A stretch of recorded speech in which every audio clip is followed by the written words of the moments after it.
একটা মানুষ তোমাদের সাথে সাক্ষাতের অপেক্ষা করছে, এদিকে যাও। তো তামিম আদ-দারি বলছে, আমরা যখন ওই মানুষের কাছে গেলাম, বিশাল দেহের মানুষ, এত বিশাল দেহের মানুষ আগে কোনোদিন কখনো দেখিনি। তো দাজ্জালের বিশাল দেহের হওয়াটা কি ব্যতিক্রম কিছু? ব্যতিক্রম কিছু নয়। আমরা এখন 5 ফিট 5 ইঞ্চি 6 ফুট হয়ে গেছি, কিন্তু আদি পিতা আদম আলাইহিসসালাম তো আর 5 ফিট ছিলেন না। আদম আলাইহিসসালাম ছিলেন 60 দেরা, 60 হাত, 60 গজ, 40 মিটার, প্রায় 10 তলা 15 তলার সমান উঁচু। তাহলে এখন যদি আদম আলাইহিসসালাম আমার সামনে উপস্থিত হয়, তাহলে আমি তো আশ্চর্য হয়ে যাবো, কারণ এই বিশাল দেহের মানুষ তো আমি কোনোদিন দেখিনি। তাহলে দাজ্জাল বিশাল দেহের হবে, এটা ব্যতিক্রম নয়, কেননা দাজ্জাল তো আদমেরই সন্তান, মিন উলদে আদম, আদমের সন্তান। তো তার হাত, তার হাঁটু এবং তার কাঁধ এমন শক্ত করে বাঁধা আছে। আমরা তাকে জিজ্ঞেস করলাম, তুমি কে? সে বলে, আমার পরিচয় তোমরা জানবেই, তোমরা বলো তোমরা কারা। তা আমরা আমাদের পুরো ঘটনা বললাম। এবার দাজ্জাল 4টা প্রশ্ন করেছে: নাখাল বাইসান, আইনে জোগার, বহাইরা তাবারিয়া, নাবিয়ুল উম্মিয়িন। বহাইরা তাবারিয়া, sea of Galilee, lake of Tiberias. নাখলে বাইসান, বাইত শিয়ান। আর আইনে জোগার, স্প্রিং অফ জোয়ার। আর নাবিয়ুল উম্মিয়িন, পড়ালেখা জানে না, লিখতে জানে না, পড়তে জানে না, এমন নবী। আমাদের নবী মুহাম্মদ সাল্লাল্লাহু আলাইহি ওয়াসাল্লাম লিখতেও জানতেন না, পড়তেও জানতেন না। উনি দেখে যে পড়বেন এটা জানতেন না, কোরআন মুখস্থ করেছিলেন। প্রিয় উপস্থিতি, তো দাজ্জাল তাদেরকে এই যে 4টে জিজ্ঞেস করলো, 4টে জিজ্ঞাসার প্রথম 3টে জিজ্ঞাসার সাথে পানি কানেক্টেড আছে, পানি এবং চাষ কানেক্টেড আছে। সি অফ গ্যালিলি, পানির উৎস, বহাইরা তাবারিয়া, ইসরায়েলের সীমানার মধ্যে। এখন এটা ইসরায়েলের সীমানার মধ্যে। বাইবেলের প্রফেসি অনুযায়ী তথা বাইবেলের বর্ণনা অনুযায়ী ঈসা আলাইহিস সালাম যত মুজিজা দেখাতেন সব এই সাগরে, এই সাগরের আশেপাশে, এই লেক, এই হ্রদ, এই খালের আশেপাশে। তো দাজ্জাল বলছে একদিন এখানে পানি থাকবে না। এখন পানি দাজ্জাল আসার আগেই শেষ হবে, সেটা ঠিক না। আসলে না, দাজ্জাল আসার শেষ হবে না, কেন আরাক হাদিসে বলতেছে ইয়াজুজ মাজুজ যখন বের হবে তখন ওরা বহাইরা তাবারিয়ার পানি খেয়ে শেষ করে দিবে, খেয়ে শেষ করে দিয়ে অন্যদিকে আগাবে পানি শেষ করার জন্য। তাহলে পানি যদি দাজ্জাল আসার আগেই শেষ হয়, তাহলে ইয়াজুজ মাজুজ আবার কোথায় পানি পাবে? এটাও তো একটা প্রশ্ন। কিন্তু দাজ্জাল বলছে এখানে একদিন পানি থাকবে না। তার মানে কি ইয়াজুজ মাজুজ এসে শেষ করবে ওটার ভবিষ্যৎবাণী, না দাজ্জাল আসার আগেই শেষ হবে? মানে অনেকেই দেখি এখন খুঁজে যে বহাইরা তাবারিয়াতে পানি শেষ হচ্ছে কিনা, সেটার জন্য বলতেছি যে পানি যে দাজ্জাল আসার আগেই শেষ হবে এটা মনে করাটা একদম 100% ঠিক এটা বলা যাবে না। কেন আরাক হাদিসে কি বলা হচ্ছে? ইয়াজুজ মাজুজ এসে বহাইরা তাবারিয়ার পানি খেয়ে নেবে। তো বলে এখানে একদিন পানি থাকবে না। 2 নম্বর কি? নাখাল বাইসান, বাইসানের খেজুর বাগান, এটাও ইসরায়েলের একটা বড় শহর, বাইত শিয়ান। বলে এখানে কি মানুষ খেজুর চাষ করে? তো বলে করে। তো বলে এখানে একদিন পানিও থাকবে না, খেজুর চাষের ব্যবস্থাও থাকবে না। তার বলে আইনে জোগার, স্প্রিং অফ জোয়ার, এটার বর্ণনাও বাইবেলে আছে। আগের যেমন বহাইরা তাবারিয়ার বর্ণনাও বাইবেলে আছে, এই আইনে জোগার, স্প্রিং অফ জোয়ার, এটার বর্ণনাও বাইবেলে আছে। কি হিসেবে আছে? লূত আলাইহিস সালাম যেখানে ছিলেন ওই শহরটা যখন আল্লাহ ধ্বংস করে দিলেন, যে লূত আলাইহিস সালামকে যেখানে তিনি আশ্রয় দিলেন সেখানে তার জন্য পানির ব্যবস্থা, অথবা যে জায়গায় তিনি আশ্রয় নিয়েছিলেন সেই জায়গা হচ্ছে স্প্রিং অফ জোয়ার। এই জন্য ওই বহাইরা তাবারিয়ার স্প্রিং অফ জোয়ার, আইনে জোগার, এই দুটেই খ্রিস্টানেরা ব্যাপক হারে দেখতে যায়, ভিজিট করতে যায়। তো এখান থেকে আমাদের জানার বিষয় কি? এই হাদিস থেকে জানার বিষয় হচ্ছে দাজ্জাল প্রশ্ন করেছে একটা নির্দিষ্ট জায়গায়, যার প্রত্যেকটা এরিয়া 30-40 কিলোমিটারের মধ্যে। এই বহাইরা তাবারিয়া বলেন, আইনে জোগার বলেন, নাখাল বাইসান বলেন, এই বগুড়া জেলার মধ্যেই, মানে একটা সেম এরিয়ার মধ্যেই।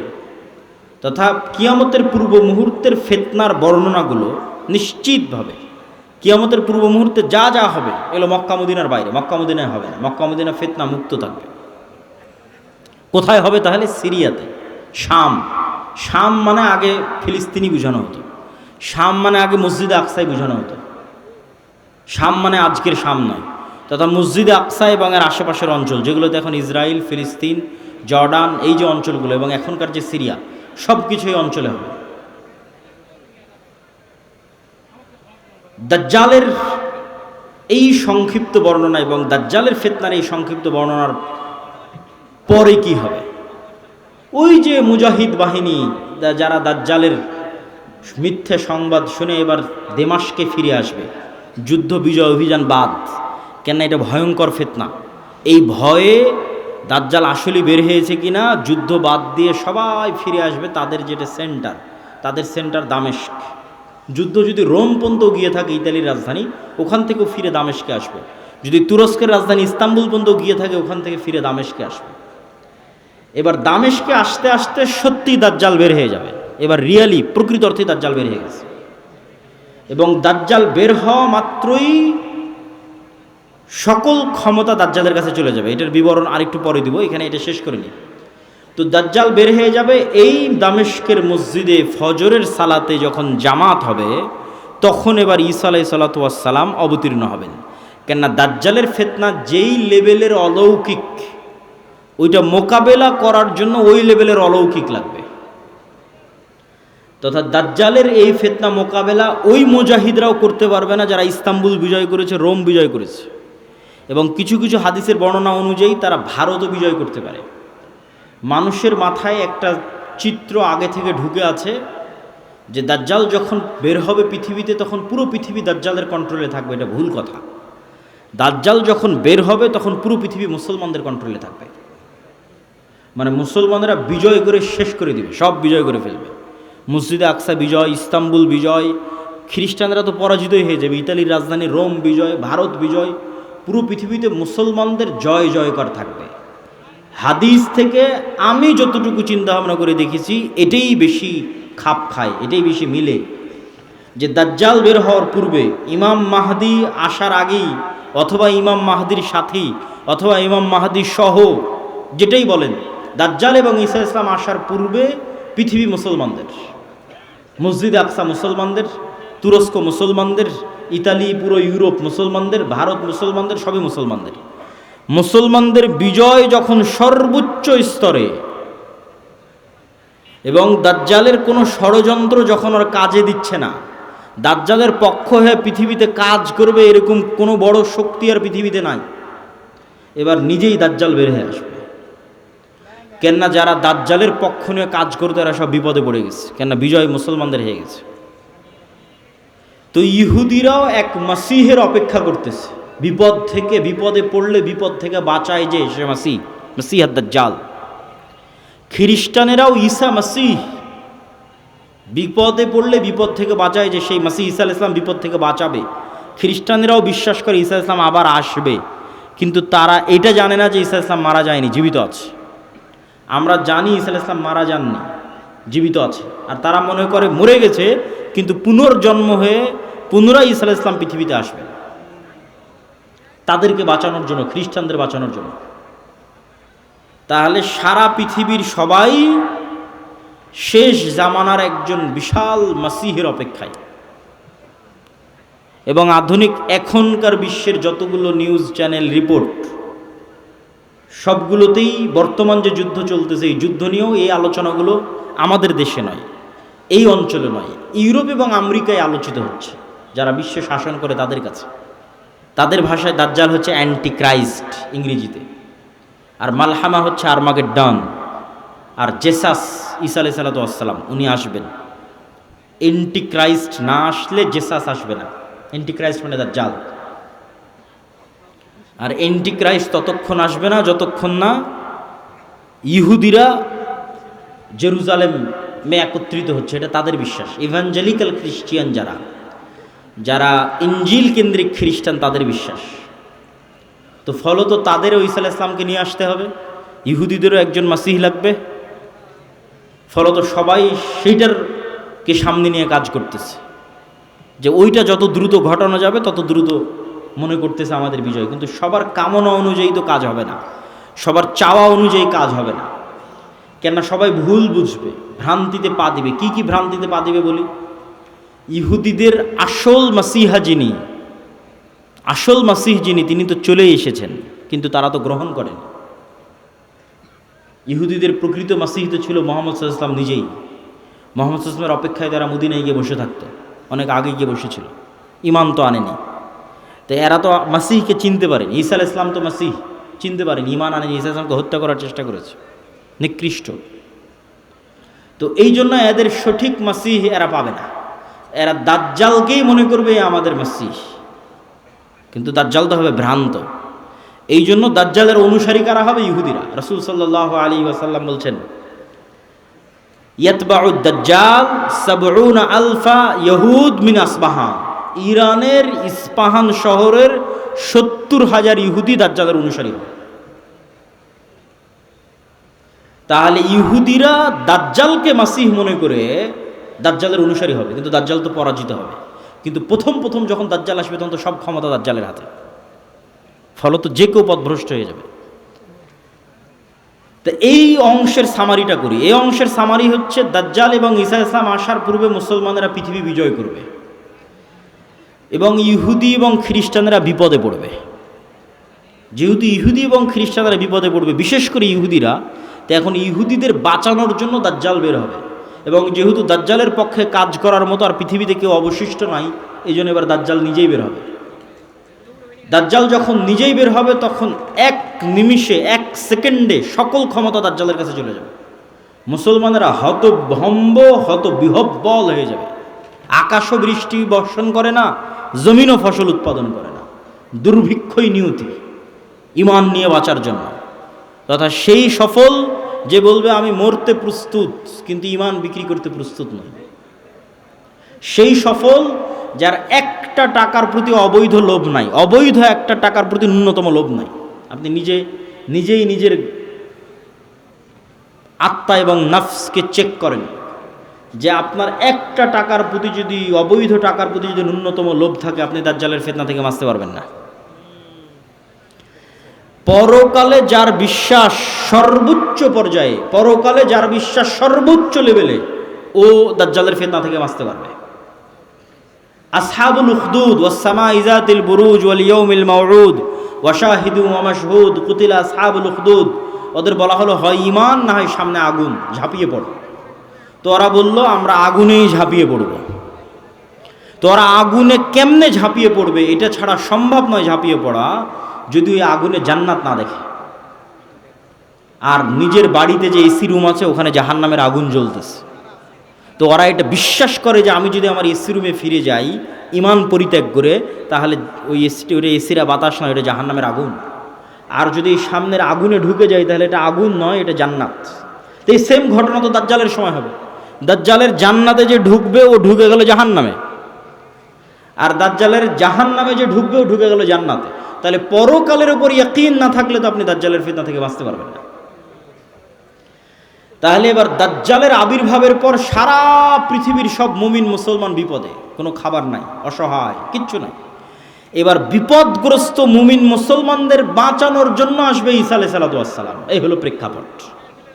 তাহলে শুরুতে বিপদে ইহুদি খ্রিস্টানেরা, বাঁচাতে আসবে দাজ্জাল। সব ক্ষমতা তখন দাজ্জালের কাছে। বিপদে এবার মুসলমানেরা। কোন মুসলমানেরা? যারা সব দেশ বিজয় করে শেষ করে দিয়েছে। তুরস্ক বিজয় করেছে, মসজিদে আকসা, ভারত, তারপরে ইতালি, সব বিজয় শেষ করে দিয়েছে। ওরা এখন চরম বিপদে। এবার ওদেরকে বাঁচানোর জন্য আসবে ঈসা আলাইহিস সালাম। তো ঈসা আলাইহিস সালামও এমন অলৌকিক ক্ষমতা নিয়ে আসবেন যে তার নিঃশ্বাস যতদূর পর্যন্ত যাবে, নিঃশ্বাসে কাফের মারা যাবে। আল্লাহু আকবার, আল্লাহু আকবার। নিঃশ্বাসের স্পর্শে কাফের মারা যাবে, রাসূল সাল্লাল্লাহু আলাইহি ওয়াসাল্লাম বলেছেন। আর ঈসা আলাইহিস সালামের অলৌকিকত্ব এত টপ লেভেলের হবে যে দাজ্জালকে আলাদা করে হত্যা করা লাগবে না। দাজ্জাল যদি শুধু দেখে ঈসা আলাইহিস সালামের দিকে, ইয়াজুবু কামা ইয়াজুবুল মা, পানিতে লবণ দিলে যেভাবে গলে যায় সেভাবে গলে যাবে, ছেড়ে দিলে গলেই মারা যাবে। কিন্তু ঈসা আলাইহিস সালাম ছাড়বেন না, নিজে হাতে হত্যা করবেন। যেখানে হত্যা করবেন ওটাও ইসরায়েলের সীমানার মধ্যে। ইসরায়েলের বর্তমান রাজধানী তেল আবিব থেকে অতি নিকটে বাবে লুদ নামক জায়গায় দাজ্জালকে ঈসা আলাইহিস সালাম হত্যা করবেন। তো যেই ঈসা আলাইহিস সালাম এবং যেই মুমিন মুজাহিদেরা পৃথিবীর সবচেয়ে বড় ফিতনা দাজ্জালকে হত্যা করলো, তাদেরকে এবার আল্লাহ বলবে তোমরা তো এত বড় ফিতনা মোকাবেলা করলা, এখন আমার এমন একদল বান্দা বের হবে, ইয়াখরুজু ইবাদি লা ইয়াদানি লি আহাদিন, কারো পক্ষে সম্ভব নয় যে আমার ওই বান্দাদের মোকাবেলা করে। ঈসা আলাইহিস সালাম এত বড় নবী, তিনি পৃথিবীর সবচেয়ে বড় ফিতনা দাজ্জালকে হত্যা করলেন, তাকে আল্লাহ বলছে তুমিও পারবা না এখন যারা বের হবে। অতএব মুমিন মুজাহিদদের নিয়ে তুমি তুর পাহাড়ে আশ্রয় নাও। তাহলে ঘটনার ক্ষেত্রগুলো দেখেন, তুরস্ক এবং সিরিয়ার সীমান্তবর্তী অঞ্চল, সিরিয়ার রাজধানী দামেস্ক, মসজিদে আকসা, বাবে লুদ যেখানে দাজ্জালকে হত্যা করা হলো, তুর পাহাড়, এই এরিয়াগুলোতে এই ঘটনাগুলো ঘটতেছে। শেষ সময়ের ঘটনা এখানেই ঘটবে, শামে ঘটবে। তো তুর পাহাড়ে আশ্রয় নেওয়ার পর কারা বের হবে? ইয়াজুজ আর মাজুজ। ইয়াজুজ মাজুজের সংখ্যা কত বেশি? একটা সহিহ হাদিস বলবো আর একটা জয়ীফ হাদিস। সহিহ হাদিসে রাসূলুল্লাহ সাল্লাল্লাহু আলাইহি ওয়াসাল্লাম বললেন যে আদম আলাইহিস সালাতু ওয়াস সালামের পিঠ থেকে আল্লাহ মানুষকে বের করলেন, আদমের সকল সন্তানকে বের করে বলা হচ্ছে প্রতি 1000-এ একজন জান্নাতে, 999 জন জাহান্নামে। এই হাদিস রাসূল সাল্লাল্লাহু আলাইহি ওয়াসাল্লাম সাহাবীদের শোনাচ্ছে। তো প্রতি 1000-এ 999 জন জাহান্নামে, এটা শুনে সাহাবীদের মাথা নষ্ট, যে তাহলে তো আমরা সবাই জাহান্নামে। আদম সন্তানের 1000-এর 999 জন যদি জাহান্নামে যায় প্রতি 1000-এ, তাহলে তো আমরা সবাই জাহান্নামে। তখন মুহাম্মদ সাল্লাল্লাহু আলাইহি ওয়াসাল্লাম সাহাবীদের বলতেছে হতাশ হয়েও না, এই 999 জনের বেশিরভাগই ইয়াজুজ মাজুজ। এই 999 জনের বেশিরভাগই ইয়াজুজ মাজুজ। তো কতজন জাহান্নামে যাবে ইয়াজুজ মাজুজের বাইরে স্বাভাবিক মানুষের মধ্যে থেকে, এটা তো আমরা জানি না। তো এই জন্য নির্ধারিত করে বলা মুশকিল, কিন্তু এতটুকু অন্তত বোঝা যায়, আইডিয়া করা যায় যে আদম আলাইহিস সালাতু ওয়াস সালাম থেকে নিয়ে কিয়ামত পর্যন্ত যত মানুষ আসবে তাদের কয়েক শত গুণ হচ্ছে ইয়াজুজ মাজুজ। এই হাদিস থেকে অন্তত এতটুকু বোঝা যায় যে আদম থেকে নিয়ে কিয়ামত পর্যন্ত যত মানুষ আমরা হব, এত মানুষের কয়েক শতগুণ হচ্ছে ইয়াজুজ মাজুজ। আর জয়ীফ হাদিসটা কি? জয়ীফ হাদিসটা হচ্ছে যে ইয়াজুজ মাজুজের এক প্রজন্ম তার জীবদ্দশায় 1000 প্রজন্মকে দেখে। বুঝেন, আমরা মানুষ জীবদ্দশায় সর্বোচ্চ 2টা প্রজন্ম দেখি অথবা 3টা প্রজন্ম। আমি, আমার বাপ, আমার দাদা, আমার দাদা তার ছেলেকে দেখেছে, তার ছেলে আব্দুল্লাহকে দেখেছে, তাহলে 2 প্রজন্ম দেখেছে, দেখতেই দুনিয়া থেকে শেষ। তো ইয়াজুজ মাজুজের এক প্রজন্ম তাদের জীবদ্দশায় 1000 প্রজন্মকে দেখে। তাহলে কিভাবে তাদের জন্ম বৃদ্ধির হার এবং কিভাবে তাদের বৃদ্ধির হার, এটা সব উলদে আদম, আদমের সন্তান।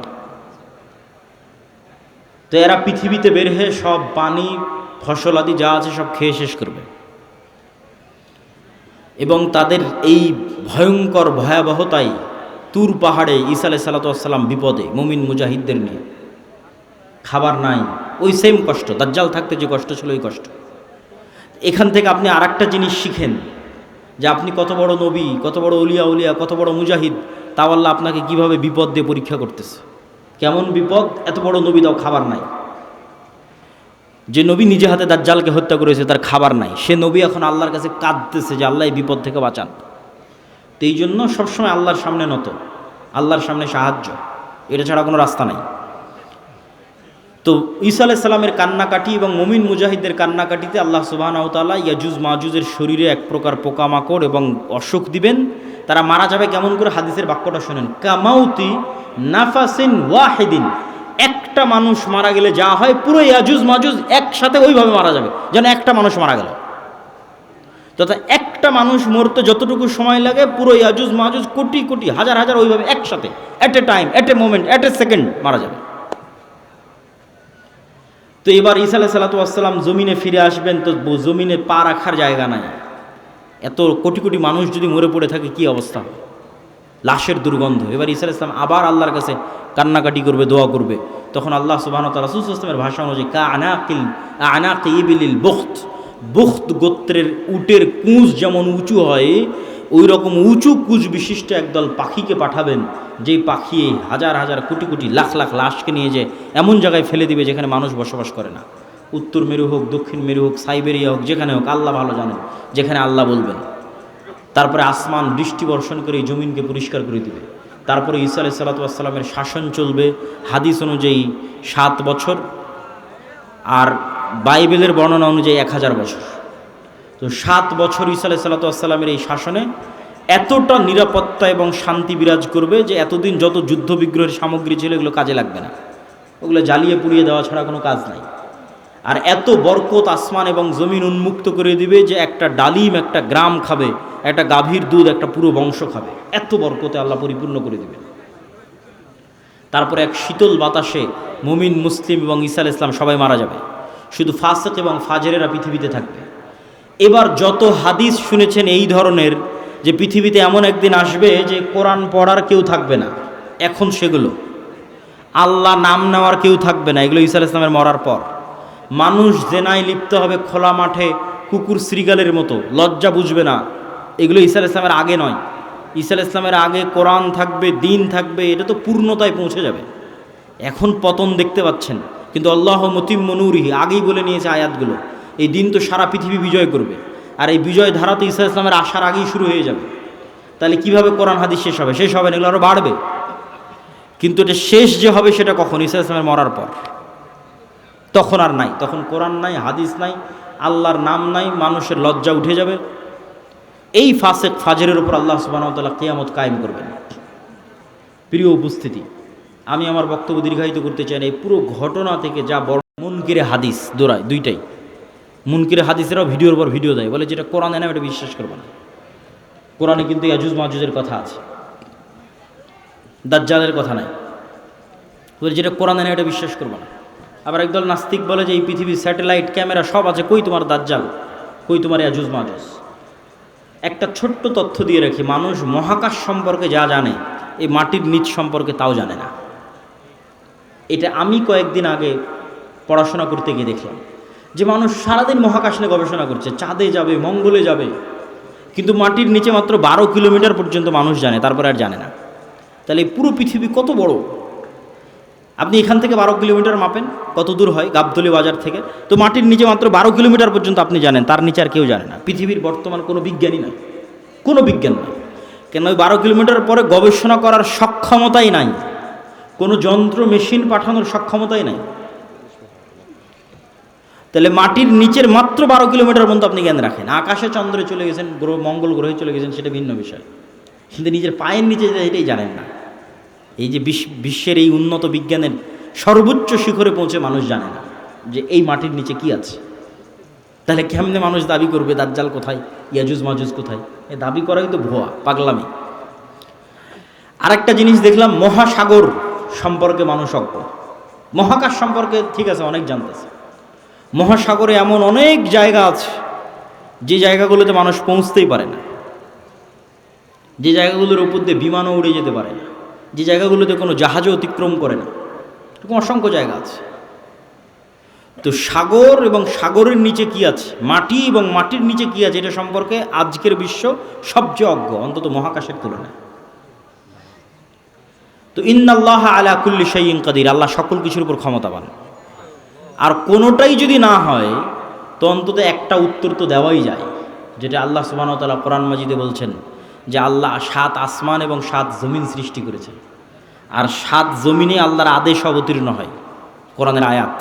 7 জমিনে আল্লাহর, আর সবচেয়ে আরও একটা ভয়ঙ্কর বিষয় যে আল্লাহর আসমান বানাতে যত সময় লেগেছে জমিন বানাতেও তত সময় লেগেছে।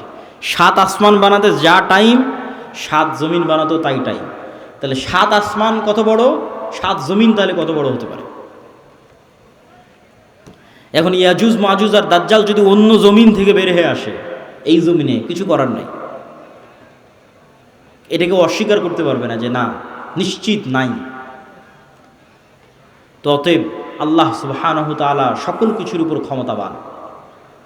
এই জমিনেও থাকতে পারে, এই জমিনের সাগরেও থাকতে পারে, এই জমিনের নিচেও থাকতে পারে, মানুষের জ্ঞান পরিপূর্ণ নয়, অন্য জমিনেও থাকতে পারে, সেখান থেকেও আসতে পারে।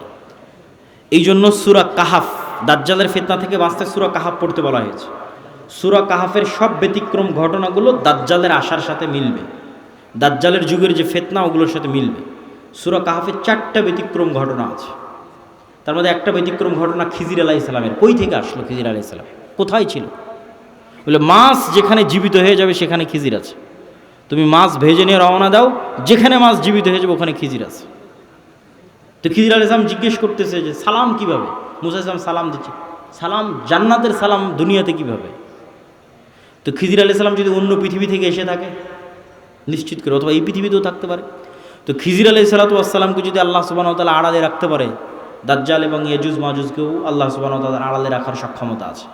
তো ওই দাজ্জালের সময়ের ফিতনার সাথে এই সূরা কাহাফের ঘটনাগুলো মিলবে। আসহাবে কাহাফের কথা বলতে গিয়ে আল্লাহ বলছেন ওহুম আইকাজ, তাদেরকে আমি ঘুমিয়ে রেখেছি, কিন্তু মানুষ দেখলে মনে করবে ওরা জেগে আছে। আপনি দেখলে মনে করবেন এই মানুষটা জেগে আছে, কিন্তু ওরা নিজেরাও বুঝতে পারছে ওরা ঘুমিয়ে আছে। আল্লাহও বলছেন ঘুমিয়ে আছে। এইভাবেই 309 বছর পার হয়ে গেছে।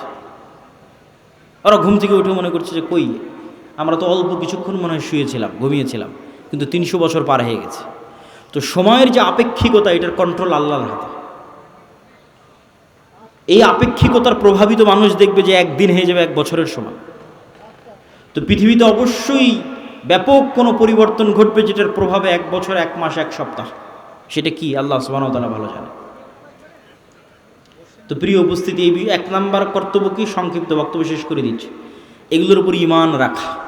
2 নাম্বার কি, যে কোনো মুহূর্তেই দাজ্জাল বের হতে পারে, যে কোনো মুহূর্তে কিয়ামত হতে পারে। কথা এটাই ঠিক। রাসূল সাল্লাল্লাহু আলাইহি ওয়াসাল্লাম আশঙ্কা করতেন দাজ্জাল মনে হয় এখনই বের হয়ে গেল। এরকম অনেকগুলো ঘটনা আছে হাদিসে। ইবনে সাইয়াদের ঘটনাগুলো বেশি, তার মধ্যে প্রসিদ্ধ। তো ফিতনা তো সবসময়ই চলছে। তো ফিতনার সময় আপনি বেঁচে থাকবেন, ঈমান নিয়ে বেঁচে থাকবেন, এটার 2টা কাজ: পরকালের প্রতি সর্বোচ্চ জ্ঞান, সর্বোচ্চ ইয়াকিন, এবং অবৈধ 1 টাকার উপরে, অবৈধ ধন সম্পদ ক্ষমতার উপর ন্যূনতম লোভ না থাকা। এবং সফলতা এটা নয় যে আপনি বাড়ি গাড়ি টাকা পয়সার মালিক হবেন। সফলতা এটা যে আপনি ঈমান এবং সালাত অবস্থায় পৃথিবী থেকে বিদায় নেবেন, এটাই সফলতা। তো আল্লাহ সুবহানাহু ওয়া তাআলা যেন আমাদের ঈমান অবস্থায়, সালাত অবস্থায় পৃথিবী থেকে বিদায় নেওয়ার তৌফিক দান করে, বলেন আল্লাহুম্মা আমিন। কেন আমাদের ঈমান অবস্থায় বিদায় নিতে হবে? এত লম্বা ঘটনা বলে এই পুরো ঘটনার উপর একটু পানি দিয়ে একটা কথা বলে, সেটা হচ্ছে ঈসা আলাইহিস সালাম যখন আসবে, ইমাম মাহদি যখন আসবে, দাজ্জাল যখন আসবে, তখন কি নতুন কোনো দিন আসবে নাকি? নতুন কোনো কোরআন আসবে নাকি? নতুন কোনো হাদিস আসবে নাকি? কোরআন এবং হাদিস তো এইটাই যেটা এখন আছে। তাহলে সবচেয়ে বড় ঘটনা তো আগেই ঘটে গেছে, মুহাম্মদ সাল্লাল্লাহু আলাইহি ওয়াসাল্লামের আসা এবং কোরআনের প্রেরিত হওয়া। তাহলে ঈসা আলাইহিস সালাম যে কোরআনের উপর আমল করবেন, ওটা আপনার কাছে আছে। ইমাম মাহদি যেই কোরআন দিয়ে রাষ্ট্র চালাবে, ওটা আপনার কাছে আছে। আর দাজ্জাল যেই নবীকে মানতে বলতেছে, ওই নবী চলে যাওয়ার 1400 বছর হয়ে গেছে। তাহলে কাজ আমাদের কাছে আছে। হ্যাঁ, ইমাম মাহদি যেই দিন আসবে সেই দিন আমি সব কিছু করবো, জি না, এটাতে প্রোডাক্টিভিটি নষ্ট হয়। এই জন্য আগেই বলেছি, দাজ্জাল আসার আগেই মুসলমানেরা বিজয় করবে। এই জন্য প্রোডাক্টিভিটি বন্ধ করা যাবে না। কেন, আসল কাজ তো আমাদের কাছে আছেই। নতুন করে তো আর কিছু আসবে না। ঈসা আলাইহিস সালাম তো নতুন কোরআন আনবেন না, এই কোরআন তো আমার কাছে আছে। ইমাম মাহদি তো আর নতুন হাদিস নিয়ে আসবে না, হাদিস তো এটাই, তো ওটা তো আমাদের কাছে আছেই। তাহলে কাজ তো আমাদের কাছে আছে। আরও একটা কি মাথায় নিয়ে উঠে যাবেন, মানুষের মৃত্যু কিয়ামত, কিয়ামত আমার মরে যাওয়াই আমার কিয়ামত। কেন, আমি তো পরকালের জগতে ঢুকে গেছি, কবর, বারজাখ। আমার মৃত্যুর মাধ্যমে আমি পরকালের জগতে ঢুকে গেলাম। তাহলে আমার কিয়ামত তো আগেই হয়ে গেল, দাজ্জাল আসার আগেই কিয়ামত হয়ে গেল আমার। তাহলে আমার মৃত্যু যেহেতু আমার দোরগড়ায়, তাহলে দাজ্জাল কখন আসলো, মাহদি কখন আসলো, সেটার প্রতি ধর্তব্য না করে ওই যুগেও যেই কোরআনের উপর আমল হবে, যেই কোরআন দিয়ে বাঁচা যাবে, সেই কোরআন আমার কাছে আছে। তাহলে এখন আপনার কাজ কি? আপনার নিজের মৃত্যুর প্রস্তুতি নেওয়া, আর আপনার সামনে যে কোরআন আছে, যেটা সবচেয়ে বড় ঘটনা, দাজ্জালের চেয়ে তো বড় ঘটনা, মাহদি ঈসার চেয়ে তো বড় ঘটনা, কোরআনের প্রেরিত হওয়া, এইটার উপর আমল করা, পড়া, হাদিস পড়া এবং আমল করা। এবং ইমানের উপর মৃত্যু, সালাতের উপর মৃত্যু, এটা অতীত যুগের সব নবী রাসূলের শিক্ষা। আল্লাহ সুবহানাহু ওয়া তাআলা আমাদের তৌফিক দান করুক, আল্লাহুম্মা আমিন। বক্তব্যের শেষে বৈঠকি দানের আহ্বানের পাশাপাশি 2টা জরুরি কথা।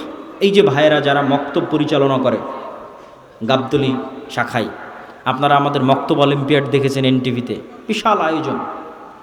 সারা দেশে প্রায় 7 শতাধিক মক্তব আমাদের অধীনে ট্রেনিং করা আছে। এখনও ট্রেনিং চলতেছে রাজশাহী জামিয়া সালাফিয়াতে, নতুন 30-40টা মক্তবের। এরকম প্রতিনিয়ত ট্রেনিং চলতেই থাকে। তো এই যে প্রায় 30,000 ছাত্রছাত্রী এই 700টা মক্তবে অধ্যয়ন করে, পড়াশোনা করে। তো এই যে কোরআনের শিক্ষা, কোরআনের জ্ঞান আমরা ছড়িয়ে দিচ্ছি, এই মসজিদ, এই মক্তবগুলো থেকেই কিন্তু খেলাফা প্রতিষ্ঠিত হবে। শেষ জামানায় যারা ইসলামকে বিজয় করবে, তারা বের হয়ে আসবে। এই মসজিদে এই মক্তবগুলোকে আপনাদের মূল্যায়ন করতে হবে এবং নিজ নিজ মসজিদে মক্তব চালু করা এটা কঠিন কিছু নয়। ভাই আপনাদের অধীনে মক্তব কেমনে চালাবো, অনেকেই প্রশ্ন করে। অতি সহজ। আপনি আমাদের যে অফিসিয়াল নাম্বার আছে সেখানে ফোন দিয়ে বলবেন পরের ট্রেনিং কবে, আপনার মক্তবের শিক্ষককে ট্রেনিংয়ে পাঠিয়ে দেবেন। ট্রেনিংয়েই তাকে সব বুঝিয়ে দেওয়া হবে কিভাবে কি হবে না হবে, মক্তব কেমনে চালাবে। শুধু এতটুকু জানা যে পরের ট্রেনিং কবে, এর জন্য কোনো বুকিংও লাগবে না, কিছু লাগবে না। ট্রেনিং শুনে জামিয়া সালাফিয়ায় ঢুকে যেতে হবে যে ঠিক আছে এতটার সময় ট্রেনিং, আমি এসেছি, 7 দিনের প্রস্তুতি নিয়ে যেতে হবে। অতি সহজ। তো এই যে আমাদের দাওয়াতি কাজগুলো, আরেকটি বড় দাওয়াতি কাজ মাসিক আল ইতিসাম। আমি নিয়মিত লিখি, সম্পাদকীয় লিখি, মিন্নাতুল বাড়ি লিখি, পবিত্র কোরআনের সংক্ষিপ্ত ব্যাখ্যা লিখি। 3টে লেখা শুধু আমারই থাকে মাসিক আল ইতিসামে। আব্দুর রহমান বিন আব্দুর রাজ্জাক, শেখ আব্দুর রাজ্জাক বিন ইউসুফ, আরও বড় বড় আলেম ওলামা সবারই লেখা থাকে, সম্পাদকীয় থাকে। এই মাসের সম্পাদকীয় আছে ইরান এবং ইসরায়েলের যুদ্ধের উপর। এরকম সমসাময়িক সব ইস্যু নিয়ে লেখা থাকে। এই মাসিক আল ইতিসামের এজেন্ট হতে হবে, নিতে হবে, পড়তে হবে, সম্পৃক্ত থাকতে হবে।